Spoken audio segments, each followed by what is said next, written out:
7 days have passed since I started my challenge with the Moto X, and I found out a lot of things in the software that I really like about this device. It's running a near stock build of Android 4.2, but don't let that fool you. There are some hidden goodies under the hood. I'm Aaron Baker from PhoneDog.com, and this is the Day 7 Challenge Update with the Moto X. I'm one full week in with the Moto X. There's a lot of stuff I really like about this device, and I'm going to do my best to tell you more of that in this continuation video and also tell you some of the things that frustrate me about Motorola's flagship device. I'll also do my best to answer some of your questions that you've asked on Twitter, on Facebook, and on Google+. If you'd like to do so throughout the duration of the challenge, please do. I'm on Twitter at PhoneDog_Aaron. I'm on Facebook at Facebook.com/HiAaronBaker. But I want to point out some of the software stuff here because under the hood, this is running Android 4.2 Jelly Bean, and it looks pretty stock at first glance, but Motorola's integrated some nice things here, and keep in mind that this is Motorola's chance to shine with Google. So yes, it's a pretty stock build of Android 4.2. That said, there's a lot to like. In Motorola Assist, for example, and I talked about this a little bit in part 3, or day 3 I should say, but with day 7 I have more of an understanding of how all of this works, because keep in mind I'm using this much like I didn't get any advanced time with this device. I'm using it as a 30-day challenge and kind of telling you what I find out throughout the coming days. So driving, meeting, and then I talked about this last time, sleeping as well. Really enjoy this because driving, it detects how quickly I'm driving, and you can see all this in the settings as well. It measures my speed. With meeting, it checks my calendar for events and silences that during meetings. And then sleeping, of course, silences during the hours you normally sleep for undisturbed rest. I love undisturbed rest. I bet you like undisturbed rest too,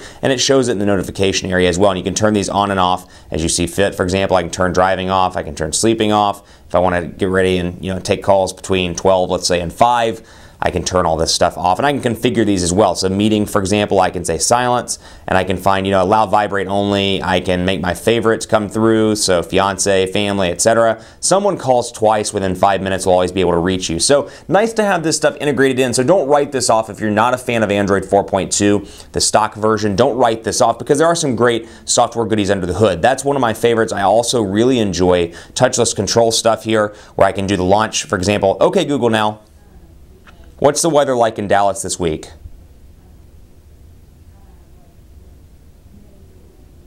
Here's the forecast for Dallas. And then there's the forecast throughout the week. So I can use it for stuff like that, and obviously you see that one in a lot of review videos on a regular basis. So let's try something a little bit more complex. Okay, Google now. Text message 555-1234. How are you today? And I think it okay, so got the message, but did not catch the how are you today. So edit message, and I can say this as well. I can go to, okay, Google now, help me. And you'll see a list of things that you can do. Make phone calls.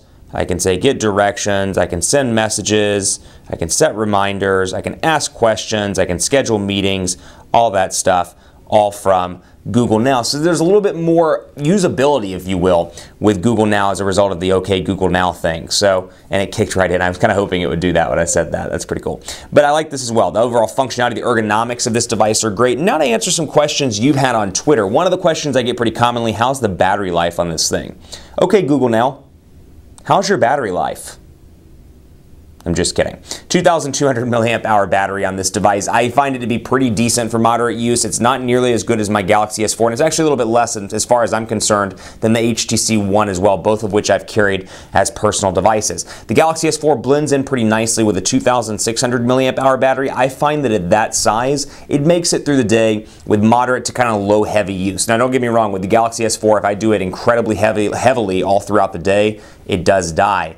That said, that 2,600 milliamp hours is kind of a nice sweet spot in the battery juice department, if you will. 2,300 on the HTC One, not bad either. 2,200 is kind of pushing it over here, even though this only has a 720p HD display. I find that I'm getting, not what Motorola said. They said, what, 24 hours if I recall? I'm getting anywhere from about 10 to 12, I'd say, with low heavy use. Maybe a little bit more with heavy moderate use, but still continuing to do battery tests will let you know in the coming days as I continue through with my 30-day challenge? That's a common question. Another common question I get is how's the size and the ergonomics, which I just kind of talked about. I love the ergonomics of this device, and you can see from the top here, it's a curved device, so easy to hold in the hand, and I find that this is perfect for my index finger. It fits right there and just feels really good. Now, from a design perspective, this thing is pretty nondescript. There's no logos on the front. It may, to some people, look even kind of boring on the front, but I find this to be incredibly useful. And obviously, when AT&T rolls out and Moto Maker rolls out, and you can customize this device with the back with many colors, and of course the chrome sides here, chrome buttons,